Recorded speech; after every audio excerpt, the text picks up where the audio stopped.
The main question of the debaters who come to challenge Al-Quran is, if everything is described in Al-Quran, why is there no description of snow or ice? Al-Quran is a story made by the Holy Prophet. Many people think so. Many people says that which special things has here. Today I will tell you what is in this Al-Quran. Today I will tell you what is there, why it is there, how it is there. Al-Quran is not so simple. I am a normal person. I don't know much. I know what my Lord has told me. And there is nothing that he has not told me. This video caught my eye while researching it. I cried a lot. The more I know, the more surprised I am.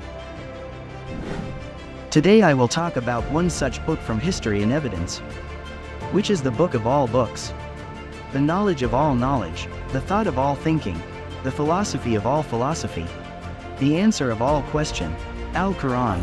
He is the only one worthy of our worship, having no partners, no associates. That's why we're born, and that's why we die. Muhammad was not educated in any formal education. Simply put, he was uneducated. And many people capitalizedly say on this fact of history. Many say that since Muhammad was a fool, his followers were also fools. Those who believe in the Quran are ignorant fools. Brother, you do not know what is in the Quran and what is not. Starting with the topic of stupidity. To explain the context, it is important to know about Free Islamic Arabia, or ancient Arabia before Islam came. The period that is called in the language of Islam as Ayyam-e-Jahiliyyah, the time of ignorance. The people of ancient Arabia believed that they were the descendants of Ibrahim alayhi salam. The religion taught by Ibrahim alayhi salam is the teaching of monotheistic religion. That is, Allah is one and unique. That is what the Arabs believe. But we know that there are 360 idols in the inside of Kaaba. The Arabs worship them. What happened to it? Every religion changes with the change of era. Be careful about one thing. Ask yourself once. Is the faith of Hazrat Ali radiyallahu ta'ala anhu and our faith the same? No, we have changed. Our faith is not as strong as Hazrat Abu Bakr radiyallahu ta'ala anhu or Umar radiyallahu ta'ala anhu. The reason is the change of era. At the same time, the teaching of the monotheistic religion taught by Ibrahim alayhi salam changed with the age.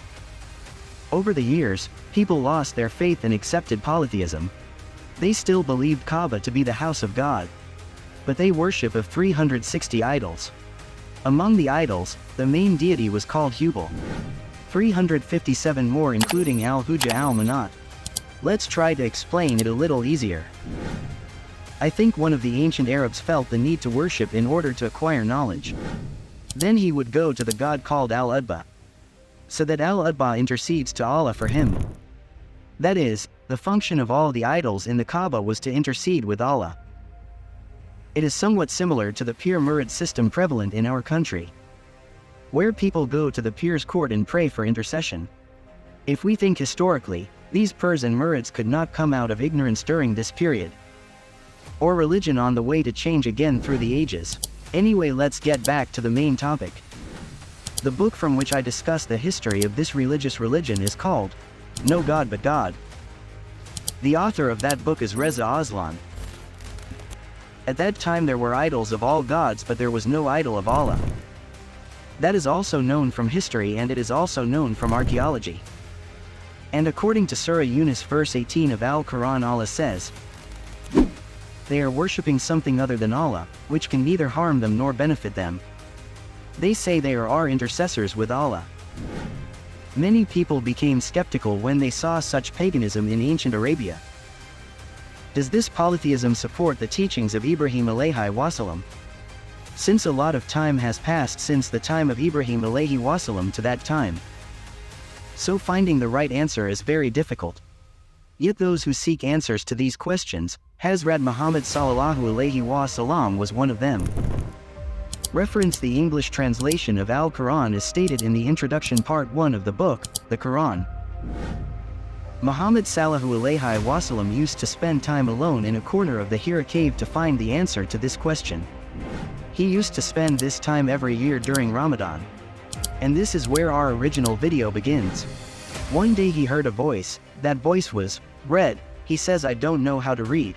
He heard to the voice again, he says again I cannot read, the voice say third time, read.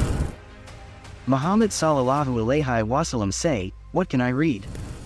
The voice says, Ikro bismi Rabbi Kalaji Holiko means read in the name of your Lord, who created you.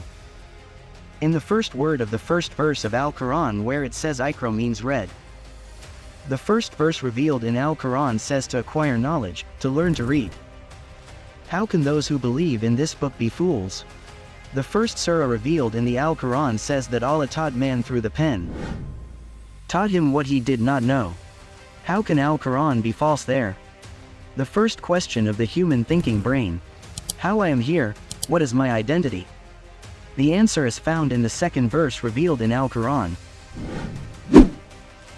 Holikul insana min alaq, God created man from clotted blood. Allah says about Abrahamic religion in verse number 6, of course people transgress limits. The Quran begins with, read. It is said that read acquire knowledge. What knowledge is there in that Quran? There has how humans were created. Surah Taha, verse 55, I created you from dust. How humans are created. Surah Hajj, verse 5, I created you from dust, then from semen, then from the clotted blood, then from full shape and imperfect shape meatballs. Al-Quran has how the animal world was created.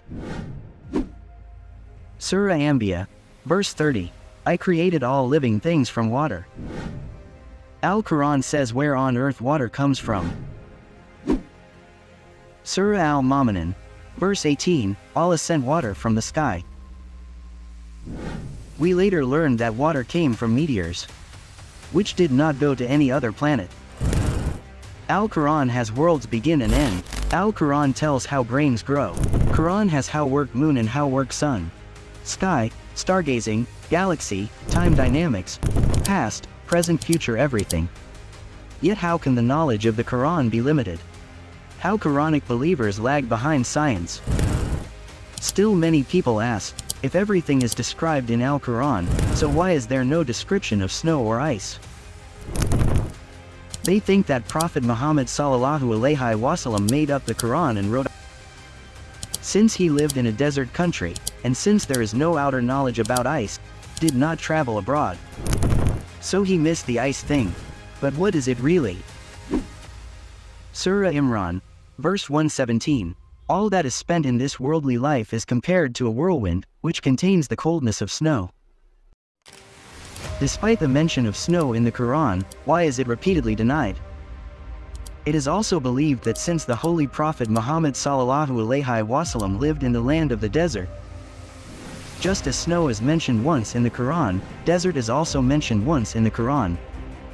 In real sense, the first revealed word of Al-Quran, Iqra, is the answer to all questions. If you don't read it, you will know how. Of course Allah says, Zalikal Kitab la Roibabi, Hodalul Matakim. It is the book in which there is no doubt. Guidance for those who fear Allah. If Al-Quran was a story made by Prophet Muhammad sallallahu alaihi wasallam, the source of so much knowledge and science would not be here. Where science hasn't reached till now. Science will reach there one day, it's just a matter of time.